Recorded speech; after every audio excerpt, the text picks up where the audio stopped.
So Robo yeah, starts the game. Oh, we'll give it to Robo, and he can launch it. and that is exactly what he's doing.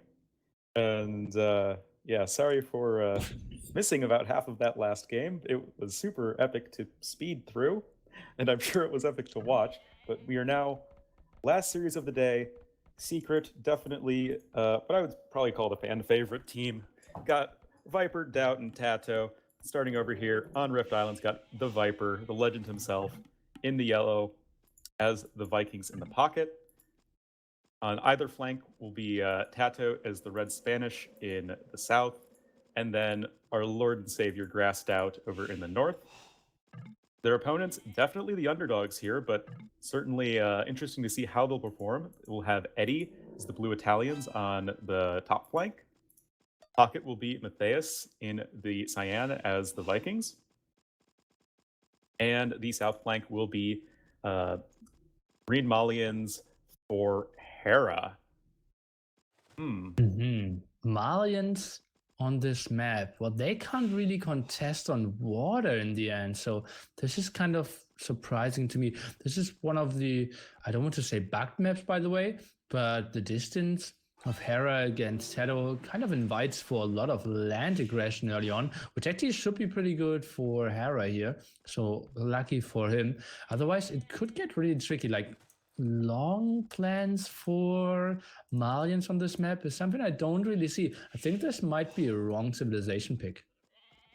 Yeah, sometimes we see Malians picked on water maps from time to time. I'm never too sold on it just because they're so weak on water in the late game, not having Bracer, not having Shipwright, or I think even Fast Fire Ship. Like, it really sort of limits you in what you can do. And then, as we saw on that crazy long Serengeti game, Malians can struggle to find stuff to do on the land in the late game too. So we'll have to see what Hera decides to do here. Off the game, I'm getting absolutely crazy at the moment. I have a lamp with a remote control in my room, and it seems like someone in the same building bought the same remote control and is working on the same frequency. So sometimes just my lamp is turning off and on, and I'm always doing the same. So it feels like we are long distance fighting in my house about light here at the moment. Super weird. Oh boy, well, it's a true test of will today for the ECL cast, Nilly, and you gotta tackle these challenges. Okay, so what can we say about Saracens? We said, well, Hera, Malians, that's not too good. And Saracens is a civilization we very rarely see. That will be kind of interesting because this isn't, well, most of the time you're going for civilizations that have eco bonuses. That's something we don't really see from the Saracens. Yeah, they're incredibly strong on late water, but still, I love this pick. So, obviously you weren't here earlier, Nilly. This is actually the same map where we also saw Saracens. It was, I believe, Backed playing Saracens for VNA. Didn't end up working out too well, as he was actually in the exact same position where he was Saracens on the flank versus the Italians, and the Italian player, forgetting who it was on SY, but they just kind of smashed Packed on the water, and they weren't really able to recover from that. So we'll have to see if Doubt's going to have a bit more success here. But, I mean, their late game power is felt on both land and water because you have the faster firing galleons in the late game. And, of course, you have Mamelukes and Siege on land. So I'm definitely interested to see how this turns out. Yeah, Mamelukes and Siege, that's kind of the dream scenario here. Let's see if we get to that long. And oh, look at that. That looks like a big team wall here for Mr. Doubt. And together with the Viper looks over to Tato, who's also going for some walls. But that's a lot of area to wall here. I think this is too ambitious, don't you think so? That's just too big of an area. How can Tato ever hold this? I mean, CL would be really disappointed in that statement, Nilly. There is no space too big to wall. But yeah, I honestly kind of agree with you. I mean, this is a map that you really want to optimize your early game as much as possible, just because there is a water element to it, and the flank players are so close to each other by water. So, I mean, the fact that Tato, well, I guess Tato's still going to be up first, and that might give him a nice edge over Hera possibly, but we'll have to see, because that is a lot of wood and villager time spent on this wall. Oh yeah, and we should maybe do the math there, but that feels like the dock should be super delayed. Fireship production shouldn't really run. He's late on gold now. I don't even see a villager going forward. Look at interesting. The only good thing working for him is that he is denying the villager of. Oh, he is not. Look at what Hera just did to Tato. Oh boy, sweet move there, walling in the spearman. Rip that spearman. All he wanted to do was run around and scout. Now he's going to spend his life poking away at the palisade until he probably dies to a fire galley. But in more impactful stuff, there's also a team wall coming in for Team Heresy. So both teams opting to make the Great Wall of Rift Island over here. Whoa. And what a great wall. All stone wall now as well. Do you even have enough stone to wall this? Tato is basically going down to 0 stone with all those walls. That's just so hard. And like, if he's stonewalling this, then the others two have to stonewall as well. This will be an enormous investment for them. It looks funny on the minimap, but actually both teams are going for the full team wall. But for now, Heresy only the palisade wall approach. Yeah, and you know, this strategy, it's obviously was planned in advance, I feel, for both teams. Like, they definitely, going into this game, they planned on doing this sort of mass walling stuff. So that I guess begs the question, why not pick Mayans or something? Just because that's a lot of stone walling you're going to have to do right there, and maybe that would save a bit of resources. There is a little bit of a fire galley scuffle going on at the north of the map, though. Malians would be a nice civ, but you can only pick a civilization once, and maybe on Sahara or Serengeti they could be even stronger, so probably saving that for the later, even more land-based maps, I'd say. Let's take a look. The difference of feudal age timing between the Viper and Matthias is pretty enormous here. Fishing ship count is better for the Viper as well. He has just so much of a better start, and that's with the stone investment as well. Solid job by our Norwegian superstar. Yeah, of course. And that was also, as people in chat were ready to point out after Viper lost the Vil, luring a Rhino. So yeah, just really solid start here for Viper. I mean, it feels a bit much to say that he's been carrying Secret, but I mean, I think he's definitely been a very large factor in their success up to this point. Yeah, well, he won a 1v1 tournament, right? Mm-hmm. So that's just incredible just for them. And well, then the 4v4s, they played so well there with the team strategies and have to be happy. Well, only one quote-unquote disappointing tournament for them for now. And let's take a look. First fight coming over, and that was a pretty good demo hit here at the left-hand side to start off the action. Hera eating a big one against Tato. Yeah, it's, of course, you really sort of precarious micro situation. Don't want to lose too much HP to these demo reps. Kind of want to force them to engage into just like one fire ship, because they don't even kill one fire ship, and that's just not a valuable trade. But it seems like, yeah, Viper's going to be way faster to the castle age than Matthias, so we might be seeing the longboats come out quite quickly here from our Norwegian player. Potentially. Doubt still only with palisades. Okay, now he is finally starting to stonewall. So that's an interesting approach. The question is, what will we go for afterwards? Tato could maybe go for conquistadors. Maybe it's just all water and longboats. Well, who will go for how many longboats and at what point? Going to the right-hand side, Dowd is doing pretty well against Eddie here on water. That's not too surprising. Hera and Tato, somewhat even, I'd say. So if they really wanted to contest water, Matthias needed to go to the north first. Yeah, that would be my guess as well. And I'm still interested to see the justification for the Saracens pick. I was thinking earlier that maybe Byzantines wouldn't be a bad pick in this situation because they have the better fire galleys in fire ships in the early to mid game, and they're still in the civ pool. So you can kind of use that as like a check mark for one of the civs that you have to play. But Viper throwing down the docks here in the middle of the map. Going to see some longboats coming out from our yellow player. Oh, center control, interesting. Maybe going for some relic control after that. And indeed, I honestly believe Byzantines, people really haven't figured out how strong they are. Because, we see mass fire galleys every single game. So a civilization that has better fire galleys is like a civilization that has cheaper villagers. Yeah, I mean, I feel like they're so underplayed as far as water maps go, because you even have the Greek fire tech now to give you that extra range, so you can kind of chase down enemy ships that much more easily. So I think that's I don't know, something I'd like to see more of in the future. But as far as this game goes, you got longboats coming out here from Viper. Not going to find a whole lot for the time being because his counterpart in Matthias will be his longboats over here on the right side, helping out his teammate in Eddie, who is, I guess it should be said, probably not known for his water map play. And you know who is also, like Eddie isn't known for his water play, but you know what he's known for. Mongeras and Italians, they don't perform too poorly there. So let's see, not spotted from any secret member just yet, and doubt, well, he didn't finish those walls yet. Let's take a look. I want to see a siege workshop. I want to see a monastery and some Eddie magic.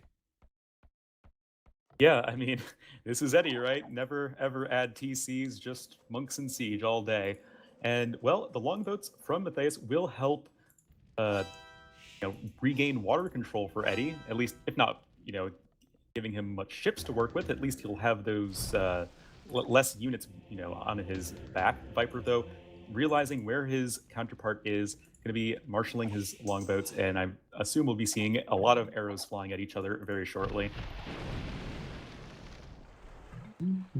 Most likely.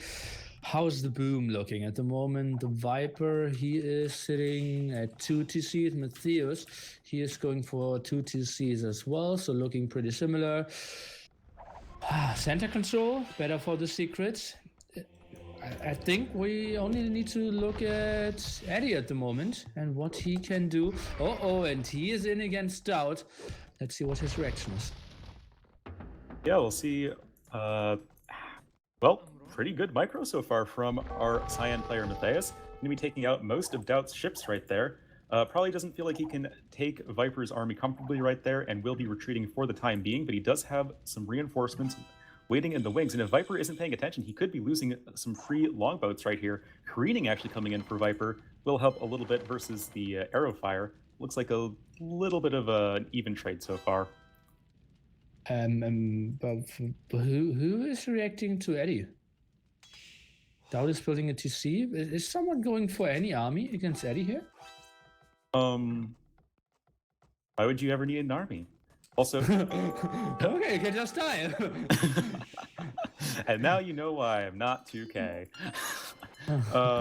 But yeah, I mean, especially with this hill right here, it's gonna be a really nice position for Eddie to take right in front of the Viper's base if he sees some more buildings come forward. Siege workshops, monks, all that stuff. Italians do have nearly fully upgraded monks, and ironically just missing the Heresy upgrade. And yeah, Viper's going to be losing quite a few villagers already. He has absolutely nothing to deal with this. Does he even have a barracks? Boy, and wasn't that the first X? Did they maybe not realize before that? And now you see the X here as well. They probably didn't even realize before. How could you not realize? Like, Doubt. Doughty. Oh no. That was such a good impersonation. I just checked TeamSpeak. Well, I do impersonations in my off time. It's all good. Okay, that was shocking to me. I honestly, my head just went to TeamSpeak, and I was like, "Why is he? What is he?" Oh God. Okay. Well, yeah, Viper's Doubt DC is starting to get the walls now. Die. Okay. Catch. Quick wall coming in here for Doubt, or Quick Gate rather, but that will be at least enough for the time being, but it's still a fairly low HP gate, and the Mangonel will actually get the downhill bonus. So, yeah, things are going to be looking really rough. Viper's impressive army of longboats is not exactly useful at defending his own base on the land. Eddie just losing the barracks and now losing everything that he owned. Kind of his first starting base, killing himself. He just killed his own spearman and his own monk there. And hurting another villager. What is he doing? He is on a full suicide mission here. Oh man, Eddie. Boy. Spending too much time on Tinder in game. Can't focus. But yeah. I guess I'm starting to send the Mangonels towards the base of water Dow. fight Matthias just losing everything on water. Sorry for interrupting you, but that just looked pretty ugly for our teal player here. Matthias, he was going for a big water approach, didn't really do that too well. He is still 10 villagers behind the Viper, although he needed to defend so heavily. That is quite surprising to me as well. Like, only sitting on 3 TCs here, but he's somewhat looking towards Imperial Age. Yeah, that is kind of odd as well, and really, I mean, this is just a testament to how good the Viper is. Even after losing all of those villagers to the aggression from Eddie, he's still in a pretty good spot economically, and he's still going to be our first player to click up to the Imperial Age. He has a defensive castle, he'll be A-OK. Doubt's getting up his own defensive castle, and I do not think this will be a Doubt castle, so to say. I think he'll probably be fine defensively. Yeah, he will get it up for sure, lose some villagers, but that's totally planned for him. And well, that's actually some more villagers even. What is this guy doing? What is this? How does he make it happen? Oh boy. Okay. That was 10 more villagers than necessary. Yeah, that was a little bit of a Doubt castle, but still got it up in the end. And yeah, I think despite losing some villagers there, he's still going to be doing a really nice job pushing on water, and the fishing ships of Matthias are probably going to be in jeopardy right now. Yeah, probably that doesn't look too good. He's still trying to micro his art out. At the same time, Teddo's moving in with light cav here against Eddie, whose score isn't that impressive. Yesterday, some spearmen did convert some villagers, so that's good for him. But it feels like the AM guys kind of are safe, but the gate is actually still open. Doubt still didn't rewall. Of course not. Why would Doubt do that? That's ridiculous. But okay, he will probably get the rewall up eventually. Eddie actually going to be also clicking up to the Imperial Age by taking advantage of that cheaper Italian age up. Hera, he's been kind of quiet this game, but that's just because, well, Viper's kind of totally owning his navy in the south. And really, I think we should hopefully be seeing why pick Malians right now, particularly because they are such a strong land civ on potentially other maps. Yeah, well, the boom is still good. He felt like, okay, if all my buildings are cheaper when it comes to wood, maybe my early grass could be nice. My boom in the pocket position is great as well. They are truly a strong civilization. It just feels like they're even better on some of the other maps. That's the same reasoning why I didn't want to see Malians here as well. So, yeah, he needs to make something happen now. Is preparing the patterns, is preparing the cavalry attack. Yeah, and you know, the fact that you have the cheaper wood cost on the buildings and you have the free gold mining upgrade, your Grush is solid, but it's just a matter of how good are you as the game goes on, because we are dealing with 31 civilizations now, not just 18 in AOC, so you know, you really have to, I think, justify your civ picks a lot better now than back in the old days. Yeah, true. Okay, Tado now sees the Cavaliers. The Viper was around with his longboats, might even intercept the patterns. Let's take a look at that. That could obviously be super ugly. And Hera, don't tell me will he get in? It looks like the Viper isn't really paying attention. Oh, tricky moment. Don't tell me they get sniped. Oh, it's fortified walls anyways. And pattern number 1 is down. But number 2 is completely unimportant after that. Even running back wants to die on open field instead of the walls. Oh boy. And now Hera is completely useless. He won't do anything. Hera's literally not doing anything at this point. There is nothing he can do. Viper has all the map control he could ever want. He's actually investing in some demo rafts, interestingly. Vikings get fully upgraded demo ships, right? Demos? Well, Demos, they will right. go for longboats anyways.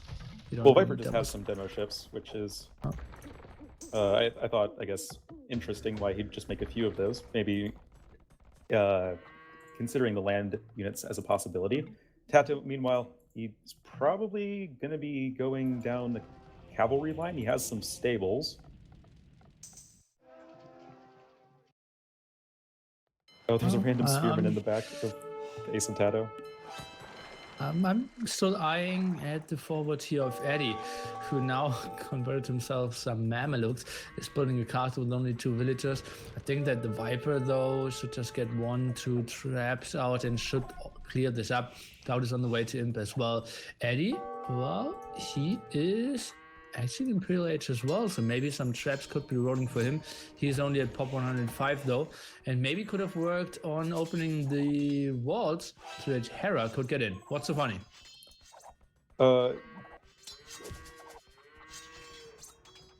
What? He's converting trade cards. Ah, okay. Oh, okay. What a meme. What a meme. Yes, here they are. But I think your point is actually really important there, Nilly. Eddie's had a ton of opportunity, I think, to make sure that there is a hole in the wall, and then Hera could, bust in without the need to have the petards there. And the fact that, well, they're just now working on the wall is, I think, a ton of wasted time where Hera's got these fully upgraded Molly and Cavalier that can't really do anything, and Doubt now even has fortified wall.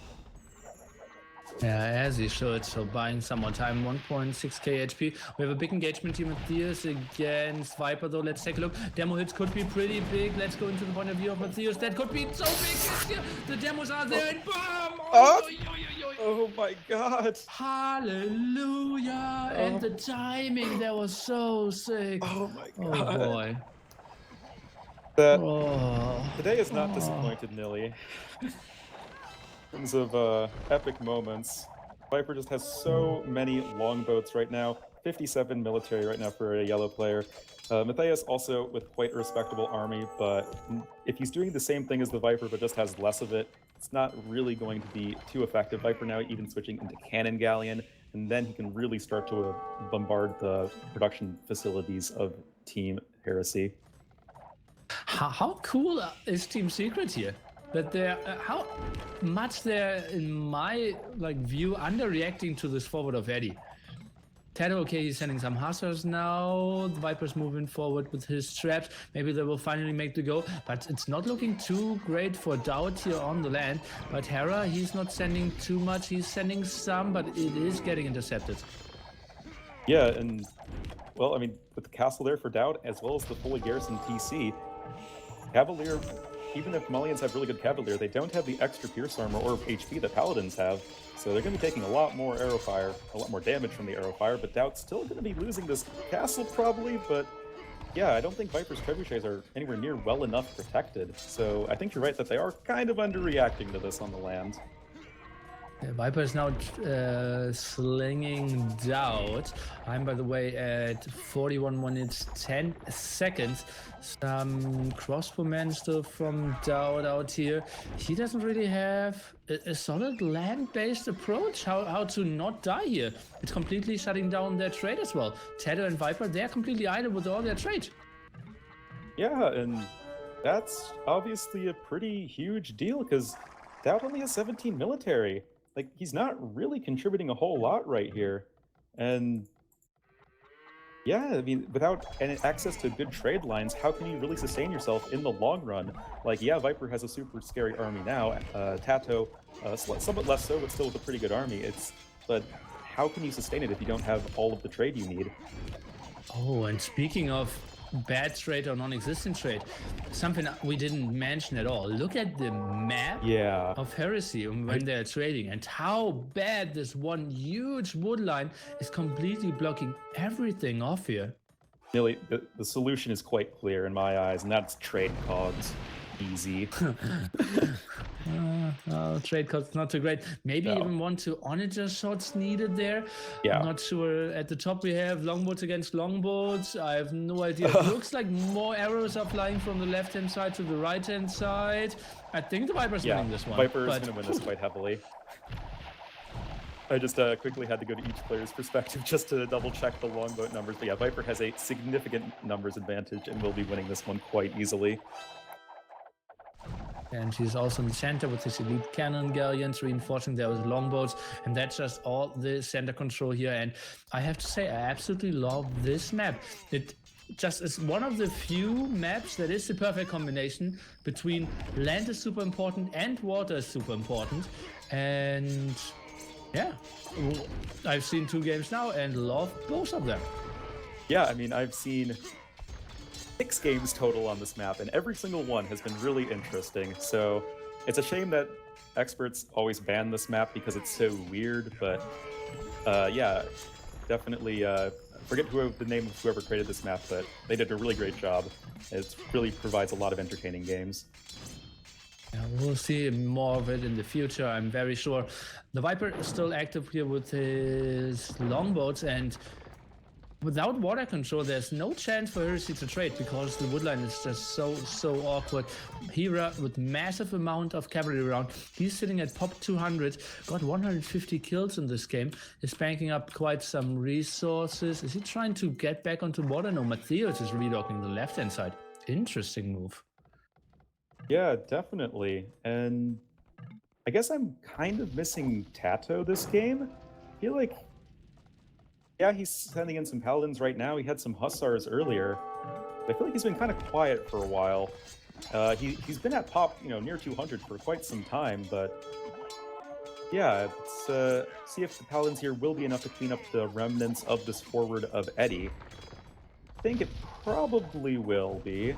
Italians, of course, not having access to Halberdier. And now looks like Hera's going to be trying to take down Viper's castle with a ton of light cav. Looks like the Viper even did murder holds here, an upgrade that we don't see too often. Longboats now coming out as well. That's a lot of losses for Hera, even if he kills that castle. I'm not sure if it was so cost efficient in the end. I don't think Viper has murder holes. Yeah, it was just targeting a light cav that was one tile away. Okay. The murder holes dream is, I'm afraid, still quite dead. But yeah, Tato now storming into the base of Hera. He just has nothing here. His entire army's over at Viper's base on the other side of the map. And yeah, that's just going to be the GG move. Just nothing to deal with these paladins. They could just sweep right through Hera's base into the base of the Theus, which is being destroyed by whose woodline is being destroyed by Viper's longboats, and things are just looking, I think, way too grim for Team Heresy. Oh man, what a weird game. Eddie instantly losing versus Doubt on water, which is quite weird. Italians skiing against Saracens, they're short distance, should normally go into the into the favor of Italians. But oh boy, we just had the big T90 raid. I hope you had a great time over there. We are still looking at Heresy against Team Secret. First game just finished. We are in the post-game analysis. Game 2 will come soon as well. And what did I want to say? Yeah, and then this weird forward and Doubt not seeing that at all, not reacting. Then the Viper, the first one, losing some villagers. Like, if Eddie knew that, he could have built like 50 army before attacking and could have swiped everyone off. But how could he have known? I mean, that's like the... you wouldn't underestimate your opponents that much, right? Yeah, but it's Doubt. Maybe you should. I guess so. And remember, Secret won this when they invested like these huge palisade walls and then stone walls behind it in every single part of the front of their bases, except the one part where Doubt was too slow to stonewall and then got totally wrecked. Oh man, then it's all for nothing. What Tato invested there. Oh god. Once again, Viper plays out of his mind though. Those demo hits, all the longboats, the complete map control, rushing up a castle to deal with the fact that Doubt left a hole in the wall, just doing Viper things. Classic. Yeah. And And Go Doubt ahead. even getting 9k resources slung. He did nothing on land. Nothing. Poor game from Doubt, and I mean, I would have expected Eddie to win the water there, Italians versus Saracens, but really, I think Eddie played great on land, which is where his strength lies anyway, and Doubt had a pretty poor game, all things considered. But like, why are you saying, yeah, Eddie did on land, and that was good for him? You have so many people on the roster. Why do you have to have Eddie on this like very heavy water map? Well, that's true. They could have taken land, for example. Yeah, I was going to say, don't why know. not play land? Yeah. But in both years, they have 6 people in their roster. Yeah. Why Well, don't we need 5 to people monk on rush the on this water roster. map? I don't know, man. I don't know. But we'll be moving on to our second game in just a moment. Thanks T90 for the host again. Hopefully you guys enjoyed the Hidden Cup today. If you didn't see or if you missed the games earlier, the Aftermath versus Suomi games, we're going to be restreaming the stream after this. But maybe you can go back and check the VODs. Check out the game 1 between Aftermath and Suomi. It's probably the best game of the year, possibly the best game I've ever seen, ever, period. Aftermath versus Suomi, game number 1. Go back, check the VODs, because it was sick. So if you missed that, you have to watch it. I swear you will not regret your decision in watching that game. But with that said, we will be going to game 2 between Secret and Heresy next, and that's going to be on Serengeti. You know, a quick reminder of the map pool, actually, because we haven't really looked at this too much detail, but basically, we haven't seen a couple of the maps today. If I'm not mistaken, we have not seen Kilimanjaro, we've not seen Gorge, we've not seen Team Islands, and it's interesting because in the 2v2 stage, we saw those maps. And now we're at 3v3. It seems like teams are prioritizing the Sahara, the desert, the Serengeti, and the Rift Island. Well, the teams always want to play. Like I remember, like doing the stats for the 2v2, and everyone just wants to play Serengeti and Desert and Sahara because they're pretty much Arabia clones. And everything else kind of falls by the wayside. But it's interesting that we're seeing more Rift Islands than Gorge. I think that's like the big difference we're seeing between the 2v2 and the 3v3. Yeah, and I think the reason for that, by the way, might be because Rift Island hadn't maybe been figured out. Maybe teams didn't have so many strats for last weekend. But this weekend, they've had more time to think about the map and look at it in more detail. By the way, I mean, we had that comparison before about Mateus and... hold on a second, let me bring that up. Mateus and Tato. Mateus, that last game, he played really well. I think he did a really good job, at least, you know, propping his team up on the water. All in all, I think Heresy had a great shot that last game, but in the end, I mean, they just couldn't pull it through, and the overall victory on water from Viper won them that game. Of course, Serengeti will be coming up next. So without further ado, I think we should go into game number 2 and waste no more time talking about maps and civs and teams and get to the games, get to the action. Sounds great. Serengeti, another, map that we've seen several times. Very aggressive, tough to wall. We will expect all the, well, in-your-face civilizations, Malians, Franks, Indians. We will see a lot of early aggression here, for sure. Absolutely. And if you're new here, don't forget to leave us a follow on the EscapeAoE Twitch channel. We're streaming all of the Escape Champions League, which is this year-long tournament, which is $60,000 prize pool as well. So lots and lots of Age of Empires action on this channel for the next 9 months, I'd say, right now. All right, anyway, I've got to load up the game again because it crashed, but we're going in now, and I'll let you guys take over. All right, everybody. Give Zach a second to load into the game, but yeah, this is potentially the last game of the day. Heresy will need to win the next 2 if they hope to advance past Team Secret and make it to the semifinals.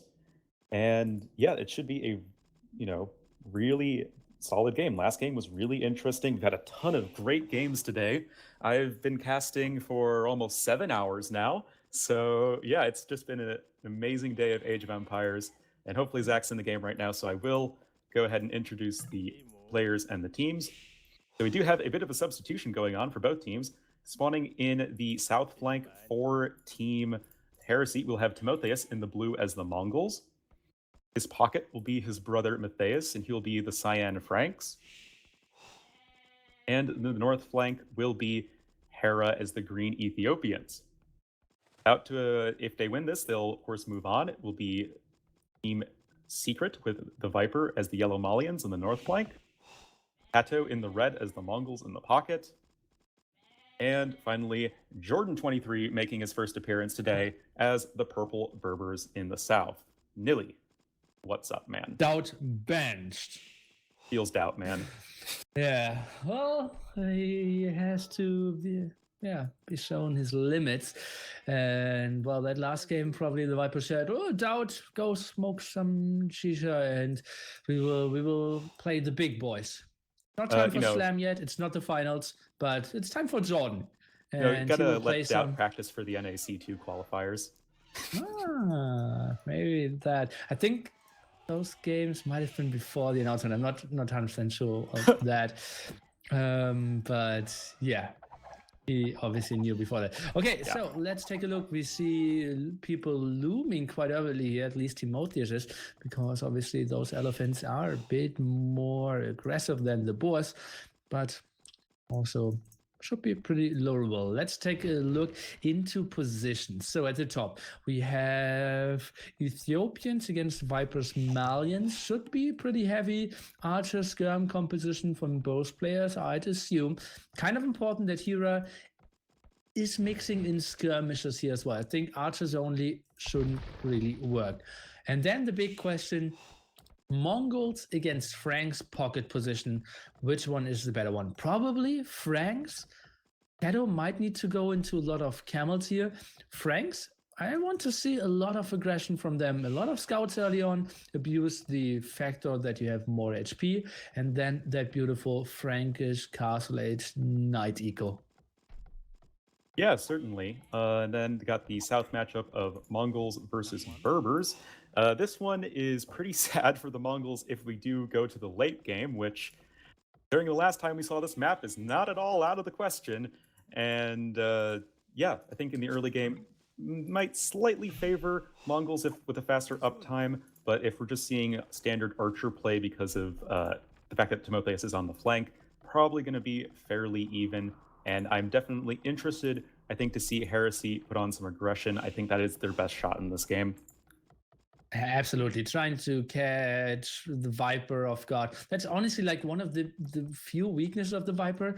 Maybe some misreactions to very super aggressive early guys, M&A aggression or something like that. Maybe to take Jordan on a wrong foot here. He has a bad far away woodline, so Jordan could have some losses here. And we see some quite early feudal age timings.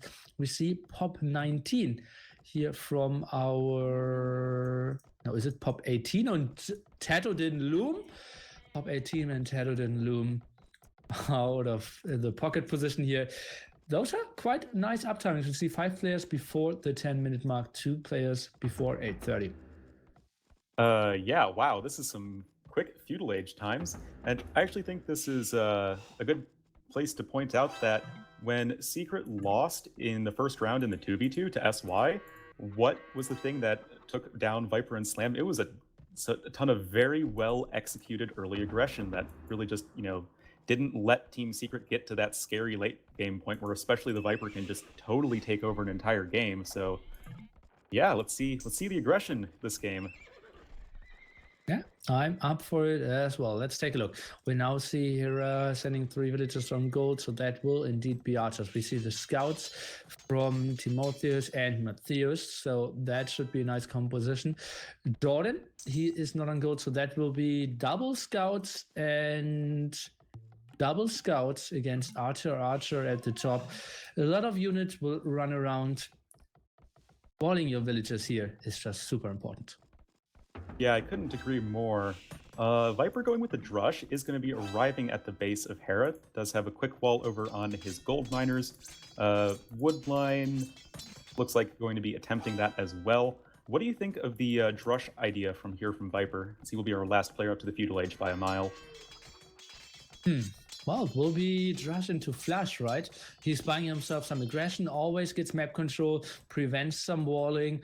Oh, it's just so nice because against the forward he will perform better, and his map would have been bad against the forward. You see, double gold, double stone, basically all in one screen. If we see some M&A forward aggression, the Viper could have been in some big troubles. That won't happen if he controls the game by drushing. Yeah, of course. I think that is totally reasonable. And also, Hera losing a villager right away, and second archery range is going to be delayed because of it. We have Tato and Viper syncing up their armies, and oh, this is a really painful start for our green player. 3 losses here, not a single kill. Okay, at least Matthias is around and can do something. At the same time, we have some scouts running on. Timothy is now in the wood line of Tato as well, who is reacting somewhat in time. Jordan was kind of out of position, sending his scouts over now, and Tato is walling his villagers. Yeah, Tato did end up losing a single villager there. Not really going to be the end of the world, just a little bit of an annoyance. Might actually lose another one. This lady trying to build a farm. Looks like a nice quick wall for our red player Tato. And yeah, should be pretty fine for him. Viper, by the way, is going Drush FC here. And I said, well, that will be tricky. His map is so open. I want to see a defensive tower here. Could just be so tricky. And now he's walling without really protecting himself against archers. This is super risky what the Viper is doing. And I think even sloppy. Yeah, I mean, I was, listening to you say it's probably a drush in the flesh because this map is so hard to defend, and I'm thinking, well, Nilly's, talking from a point of logic, but I feel like Viper's probably just going to fast castle. And yeah, Viper going to be super open right now. He also has a hole. Okay, he's going to be patching it with an archery range, but as you're saying, Nilly, as soon as these archers from Hera show up, it's going to be a pretty big problem. Going to lose a villager and have his second archery range tonight. This is really not a great spot for... Oh, you see him dancing around because he didn't have the wood for the tower here. And that tower, I think the tower isn't good enough. No. I think now Hera should send some villagers forward and build another aggressive tower. The Viper, yeah, he will be safe against the archers, but that won't protect the gold against another aggressive tower. I think full out aggression into the Viper's face should be the strategy of the Heresy team here.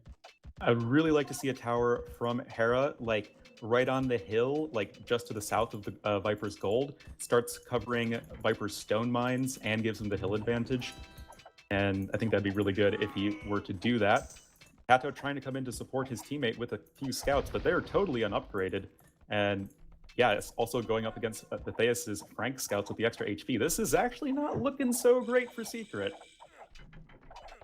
Yeah, and the Viper, yeah, congratulations, you have 4 archers now, but can't afford any of the upgrades. Has fletching. Will they try to go for the jump through the TC? Would have been super risky. Could have gotten gated in there. The box was probably ready for the Viper. And let's see, Tato is still sending more scouts over.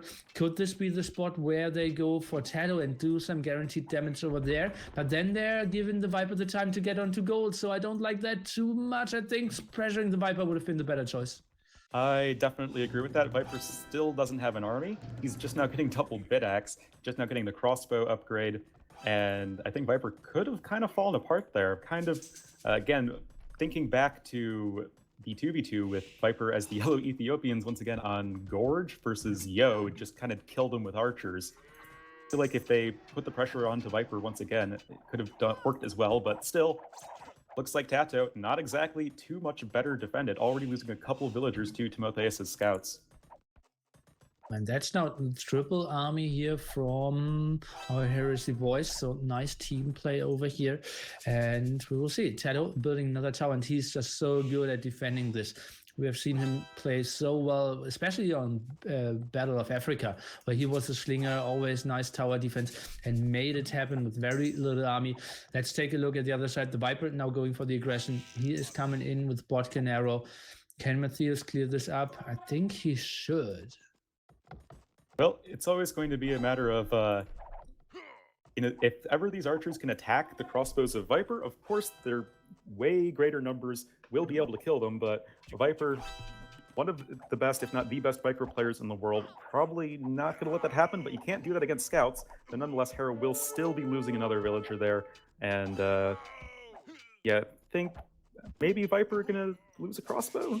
Nope. Oh god, he didn't even lose one single crossbow, man. Was not the greatest engagement in the forest there. And oh, now just getting debated, and it's looking pretty ugly for Hera all of a sudden. Yeah, that's just the power of the crossbow and bodkin arrow in the castle age. It's just almost impossible for archers to ever force an engagement. And now with Jordan coming in to support his teammate, he has bloodlines and +1 defense. Also about to hit the castle age, providing a nice little meat shield. And, well, looks like Hera might finally be able to get enough kills, but he's already lost so many units, only 10 kills to 22 deaths for a green player. Oh man, and he is one villager behind, and he just clicked up to castle age. The Viper is just in full dominant position here. Just so lovely how he made that happen again. It felt like an aggressive tower could have been done here, but nice defensive play from Tedo, not taking too many losses here. Jordan now going on to a monastery as well, and a stable, no, double stable. So that will be Mass Knights against Timotheus, who is now up as well. We'll add some camels. Another attack into the base of Hera, and he's losing yet another villager.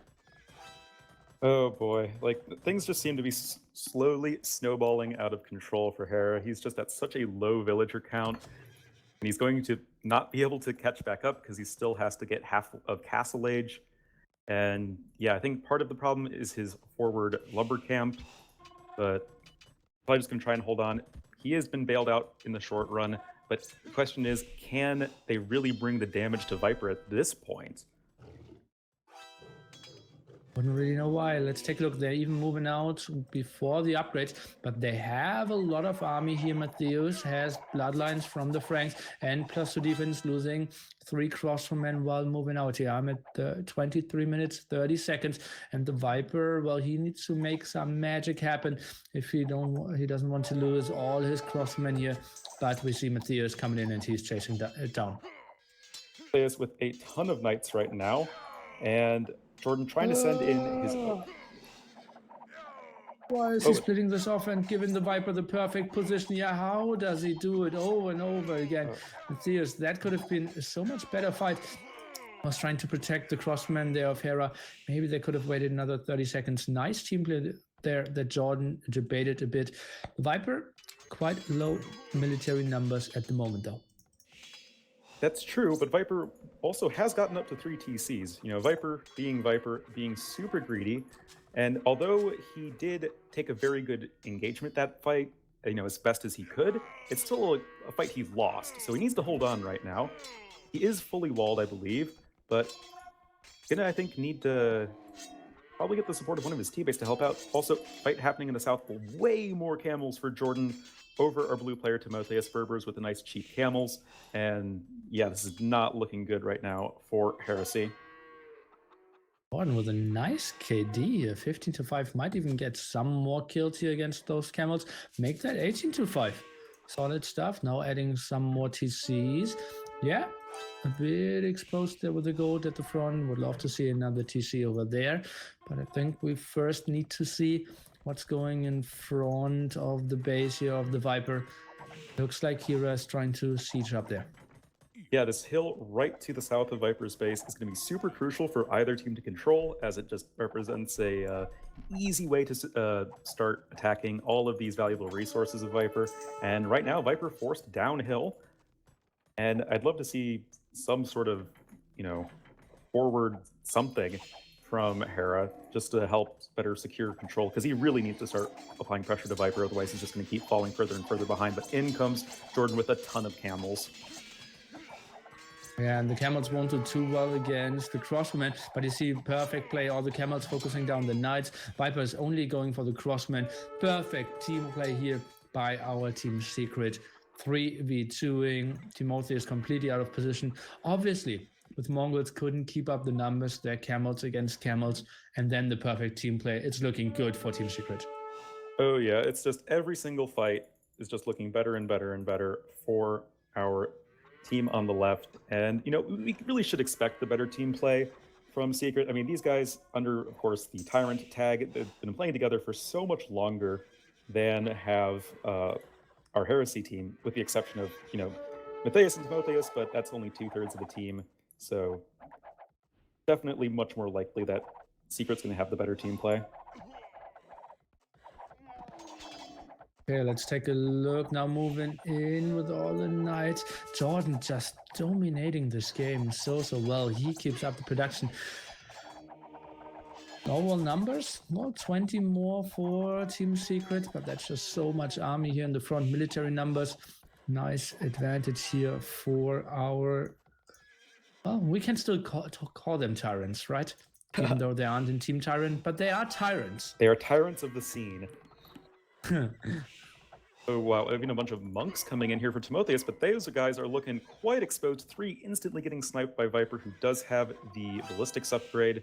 And yeah, talk about a snowball. This could be quite painful right here. We have all 3 players of Team Heresy represented here. And yeah, it's going to be a big old clash here on this hill.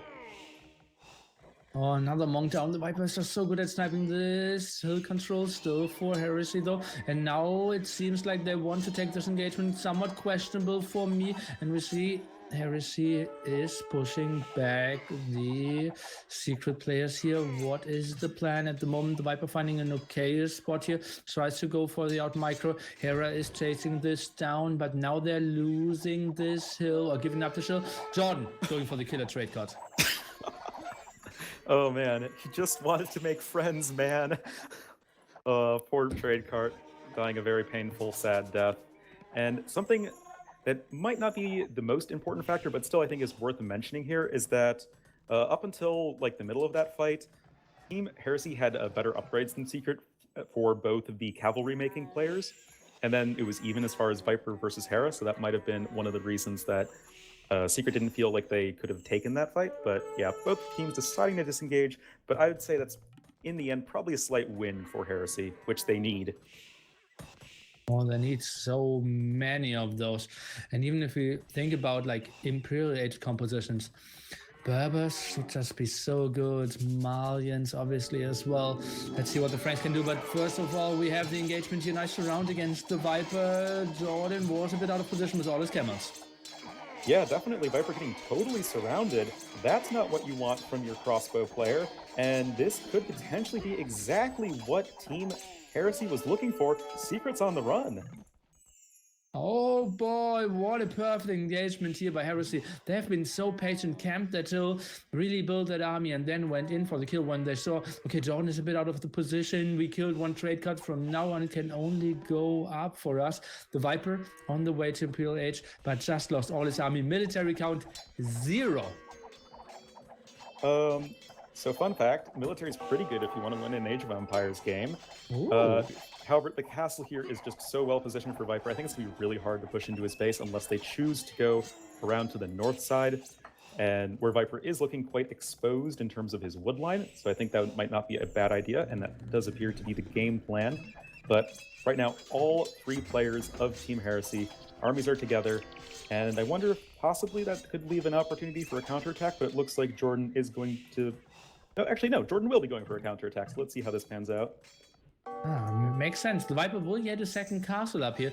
Looks pretty good. He is transitioning into stable units as well, by the way. Hera is going up, and that's quite surprising to me. Those 2 guys, where we thought, okay, the most fighting will be, went both onto massive crossbows, lost some villagers, and those 2 are up to Imperial Age with reasonable villager numbers. Overall, numbers are quite even, I have to say. Small, well, military advantage here for Team Heresy, but they aren't really using it at the moment, and they are just running in, like, into castle, into the next castle, and where's the next move? Another castle.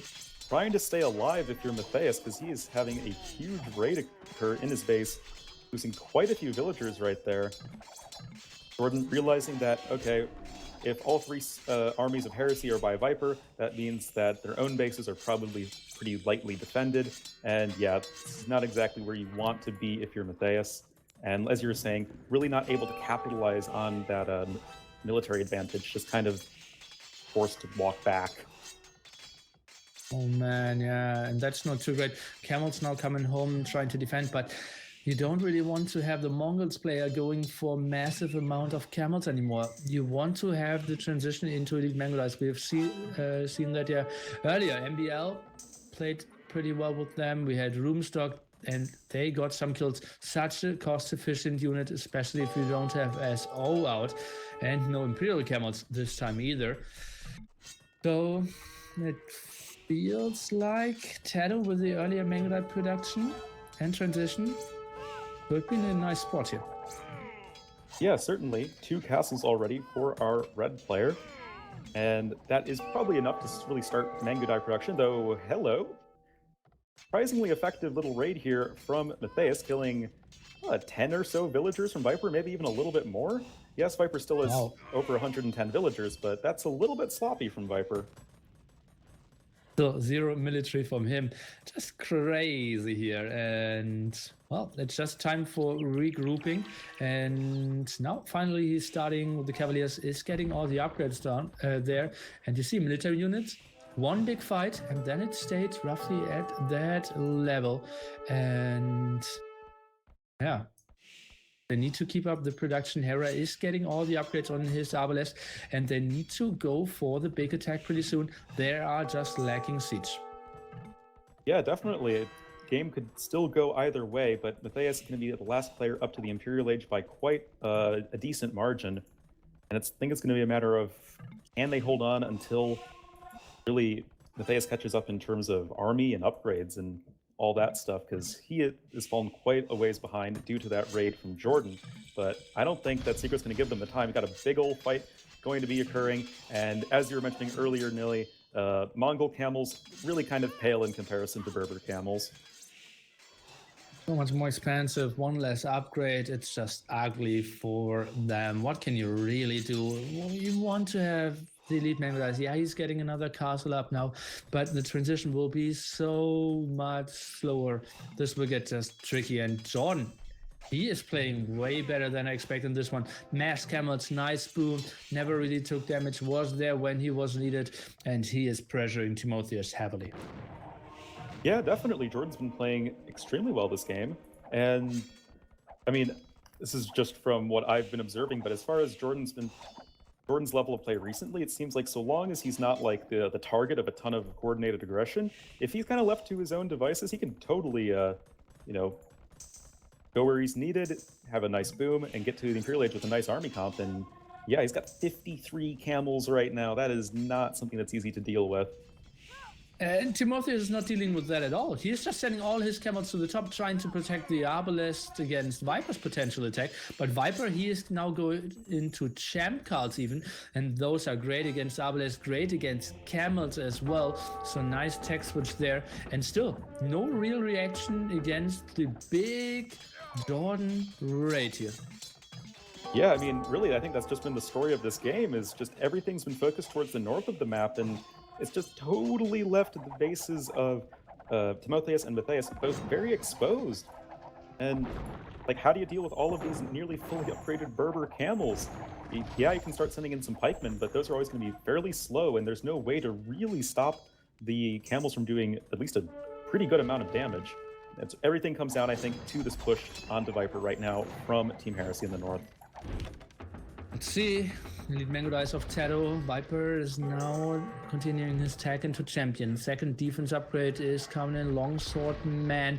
Tag now finished. So going for the full champion line here. More attacks from Jordan coming around though. At the moment, no siege used against Timotheus though. That's why Timotheus is kind of staying at a reasonable population. Yeah, and that's a lot of Arbalests from Hera. And, well, whoa, I think that's definitely a mistake for Tato to try and engage that army without the support of Viper. He was just sniping the bombard cannons, and that's buying them so much time. Totally missed that. Sorry, Nelly. But yeah, Viper, with the switch into the infantry line, it's kind of awkward for him because, well, he was already planning on making the switch into cavalry. He got like Farimba, Cavalier, all those sorts of upgrades, and then he has to do a total 180 in terms of tech, and that just requires a lot of time to be bought. But Tato, with the snipes on those bombard cannons, will end up buying the time there. Well, but the tech choice, actually, him showing that tech forced Timotheus to send 30 camels over, and that's indirectly killing Timotheus now, because he is just having so much army always there. And I said, okay, Hera, he has a good army, he needs a lot of siege now. I didn't mean attacking into chemistry, getting two bomber cannons out, getting two bomber cannons sniped. He is just simply not advancing fast enough here. We needed a big ramp push. Yeah, I mean, I think that's, kind of what we've been saying for a while now is Heresy, they need to make something happen. They're giving Secret all the time in the world to get the exact army they want with the economies they need to produce them. But here we go, Viper coming in here with these champions almost fully upgraded, starting to engage a little bit before +4 defense came in. But will that be enough? Rams now coming in here from Tato, going to be soaking up a ton of Arbalest arrow fire. And I think this should probably be the nail in the coffin, and it will be. GG, Secret going to be advancing 2-0. Oh boy, and how close was the score for all the Tyrants in the end there as well? Or Team Secret players, all around 11k there. And Viper's actually going to be salty that he ended up at the bottom. He always plays for top score. Oh, as we all do. As we all should, at least. Badge of honor. Rip. Was that 7 score behind Tato? Yep. Should have scouted 1% more of the map. Come on. Hera, he's normally so good at playing really aggressively and forcing people to make mistakes there. And the Viper, I think he played this wrong at the start. But Hera wasn't able to finish him off. No, he wasn't. And yeah, I wonder if this would, maybe cause Hera to want to leave this team, because it's just doesn't seem like a good fit for him. Well, as it turns out, More. Hera is actually going to be playing with Aftermath for the rest of the tournament now. So he did indeed end up switching teams. He's actually gone over to Aftermath, and Heresy will be missing Hera from their roster as he makes that switch at the end of the 3v3 stage. And obviously this is the end of the 3v3 stage for Heresy as they go 2-0. But obviously, I mean, going up against Team Secret in the first round, that's always going to be tough. There's going to be situations where they go up against other teams. That's still going to be tough. I mean, BZK, VNA, not necessarily performing the best in the scoreboard, but still very solid teams. But, Heresy have earned their spot here, and although they're going to be tough games, at the very least, I hope they can take it as a learning experience and, in general, just, a motivation to practice and keep working at it, because obviously they have potential. Obviously, they deserve the 8th spot in the league, and they're going to see what they can do with it. They've got a long time ahead of them. Obviously, the Escape Champions League we'll be seeing another 10 stages after this. There's 14 stages in total. The 3v3 stage is the 4th stage. And obviously that was the last game of the day, but not the last game of this 3v3 series, because if we take a look at the brackets on your screen now, you can see they were just the quarterfinals, and we'll have the semi-finals and the grand finals, best of 5s, next Saturday on this channel, and probably on some other channels too, but I don't know which ones yet.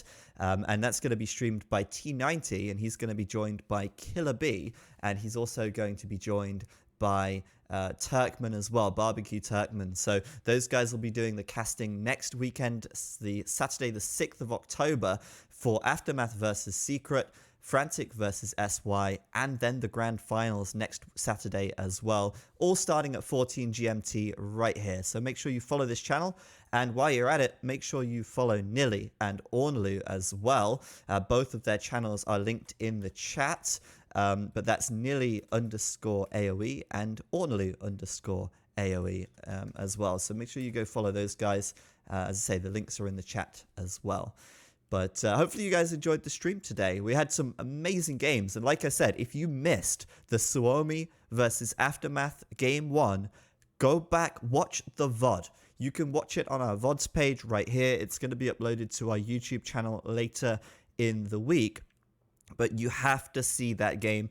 It was one of the best games of the day, of the year, of my life. It was awesome. It was pretty good. It was a real pleasure to cast. Yeah, and you guys did a great job as well, keeping it together for that long. It was a long game. Hey, it was worth it, man. Casting for what, 8 hours now almost? Yeah, this is the longest stream we've had actually so far in the ECL, just because that series was so long. It's crazy. I couldn't do it without Nilly carrying during tech issues.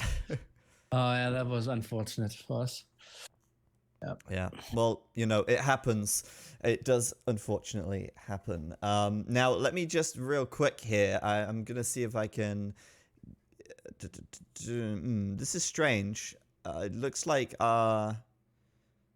Streamlabs isn't working properly. Oh, there we go. It is now. I just want to do some shout outs real quick to those that have subscribed and such and supported the channel. The Pico earlier on donating $15. He said, best format, go Suomi. Thank you to you. And of course, your donation is split among the casters and admins. So I'm sure everybody appreciates that as well. Thank you to Slickster, Sogom, Octnal, Fish, Vega, Ravi, Ratanjoti for the subs. Your support is much appreciated as well. And of course, I mean, this tournament, it is sponsored by Microsoft. We have got a $60,000 prize pool, which is, of course, that's huge. But your support goes a long way to support the admins and pay the casters and, you know, allow us to put on this show well, not every Saturday, but most Saturdays of the year. So we really appreciate that. It means a lot to us. And we hope you enjoyed the games as well. Fantastic games today, really. Thanks again, Nilly and Ornlu. Really appreciate you guys coming over to cast, and thanks to Memp for casting with me earlier in the day as well. And as I say, you can follow Nilly and Ornlu on their respective channels. But we'll be continuing next weekend with the semi-finals and the grand finals. Stay tuned for that. Also, if you're interested in joining the prediction competition, it's not too late. You have missed some, but if you go to the escape.gg website, that's escape.gg/predictions, you can make predictions on the matches, bet fantasy coins, win fantasy coins, and try to make your way up the leaderboard and take that top spot. It's all for fun, but anyone is welcome to take part and see if they can win some bets on the fantasy prediction competition. Why am I a noob, Travis? What have I missed? Oh, it's because, okay, yeah. I'm a caster and an admin, I guess. That's true. That's true. Anyway, guys, any final words before we head out here? I'm excited for next week, and I've seen AM in Secret Boast Train, so they will bring something to the table. Yeah, I'm just super hyped. Thanks for having me on, as always. And yeah, I'll be casting that too, just because I'm a madman. I just want to cast everything. Do it. Just too hyped. Good stuff. All right. Well, before we go, just a reminder to everyone, if you want some Age of Empires to watch tomorrow, you can, of course, tune in to T90's Hidden Cup, which will be resuming tomorrow. He'll be casting that with Dave on his channel. That's T90 Official. And that will be all day tomorrow, I think from 2 p.m. GMT, if I'm not mistaken. No, 1 p.m. GMT, if I'm not mistaken. Anyway, I'm sure you know about that, and I'm looking forward to seeing that as well. And of course, we have Nilly's Apartment Cup 2, which was announced this was it this week or last week? It was this week. Which we're super excited for. Yeah, which we're super excited for. It's going to be next February, and it's going to be another Nilly's Apartment Cup, guys. I mean, that's amazing. What more could you want in life? Pretty much. So yeah, with that, we're going to love you and leave you. Thank you for watching. We'll throw someone a host, but we will run a rerun of the stream as well. Let me just find who's streaming right now. We can throw someone a lovely host here. Who have we got? I guess we can go host... we go host MBL, actually. Let's throw MBL a host, and you guys can go watch him. So, thanks for watching, guys. We'll see you next time.